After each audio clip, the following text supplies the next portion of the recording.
Thank God this is finally over.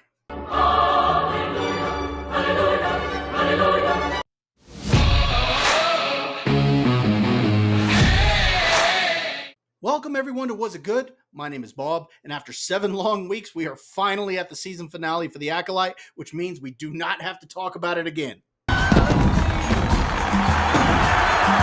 Well, except for tonight. So I'm asking everyone, stand by my side this one last time. Now, as far as this review goes, there are going to be some spoilers, so if you haven't seen the episode and you don't want to know anything about it, go ahead and go check it out and then come back and watch this video. Now, if you have seen it, I'd like to know what you thought about it. Why don't you go ahead and share your comments in the comment section below and let me know what you thought about the season finale. Let me know what you thought about the series as a whole. I'd really like to hear your thoughts. Don't forget to hit that like button, share the video, subscribe to the channel, and let's get to the review. In what the cast has referred to as an epic conclusion, will the truth about Soul's actions 16 years earlier be revealed to Osha and the Jedi?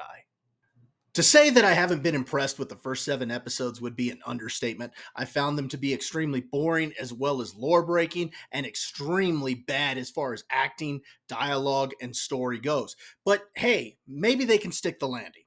So you're telling me there's a chance? God, no. This was terrible. This was just as bad as the rest of it. So I do got to give them some credit because they stayed consistent. Consistently bad from start to finish. Now, I want to be fair. I want to go ahead and start off with the things that I did enjoy about this episode because there was something very specific I enjoyed about it. I actually found myself falling asleep, so if you need a good nap, just watch this episode and watch this show. Guarantee you'll be out in no time. One of the biggest issues with this show and the season finale is people's motivations just seem to always change on a dime. Wait! I've changed my mind! Oh! Everybody is consistently changing their mind. It doesn't matter whether it's a major decision or a minor decision. For example, in the last episode, Carrie-Anne Moss's character said, okay, well, I need to go in and see these witches by myself. You guys wait out here. Soul turns around and says, no, I think we need to go together. Okay. It's as simple as that. Everybody's just consistently changing their mind. You see May throughout the whole show. She wants to kill the Jedi. Then she doesn't want to kill the Jedi. Then she wants to kill Soul. Then she doesn't want to kill Soul. Then she wants Soul to tell the truth. And in this episode, he's actually about to tell her the truth. And she decides she's going to escape. It doesn't make any sense that she would try to escape when he's about to tell her the truth. He's in the process of telling her that they weren't twins, that they're actually something else. And at that point, she decides to escape.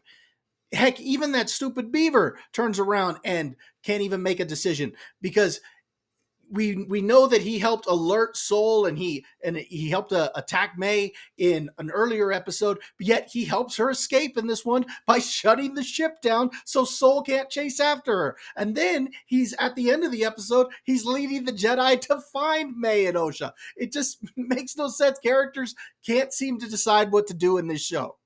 The next problem involves the events of the episode as they are so predictable and stupid, you can see them coming a mile away. So first off, you've got Soul who ends up dying, which we already knew was going to happen because there's no way he could survive this. But it's Osha who ends up killing him because, again, we already saw that she was going to join the dark side. It was hinted at, and it was like it was a badly kept secret or something because you already could see it coming a mile away. Then you've got May who ends up with the Jedi, but after she lets Osha go, and she has this scene where I'm going to let you go do what you were meant to do, where she didn't let her do it when she was a kid, but now she has that redeeming moment where she's going to let Osha go do what she's supposed to do. And she gets her mind wiped and she ends up with the Jedi. And of course, the Jedi end up covering everything up. And because it's not a secret, Master Greenface ends up, it turns out she's the master, or was the Jedi master of Smilo Ren. Again, it was pretty obvious that's what was going to happen. Again, the events of the episode are extremely predictable.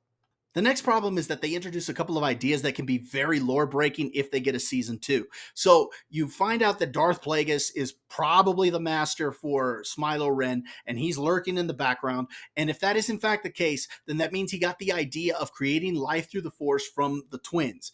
And it's like they took George Lucas's idea that Darth Plagueis had the ability to create life, and it's like they said, nah, this is really how it happened. So they took George Lucas's idea and basically warped it.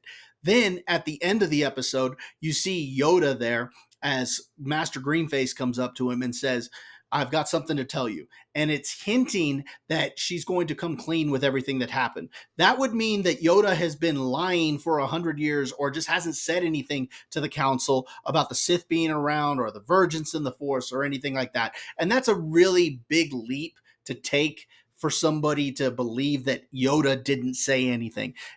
I just find that to be extremely lore breaking. And if they carry it over into a season 2, that's was a really bad idea for them to introduce these ideas. Just a couple more quick things to mention. The fights look really ridiculous in this. You've got this one between Osha and May as they're matching each other move for move. And at times it looks like it's in slow motion or something like that. It just looks really bad. And then you've got Soul and Smilo Ren going at each other, and there were scenes where it was in slow motion that it meant to be that way, and it just looks really dumb as the characters are floating around everywhere like it's a bad adaptation of Crouching Tiger, Hidden Dragon, and The Matrix kind of thrown together. So the fights look absolutely ridiculous, and once again, the acting is also really bad.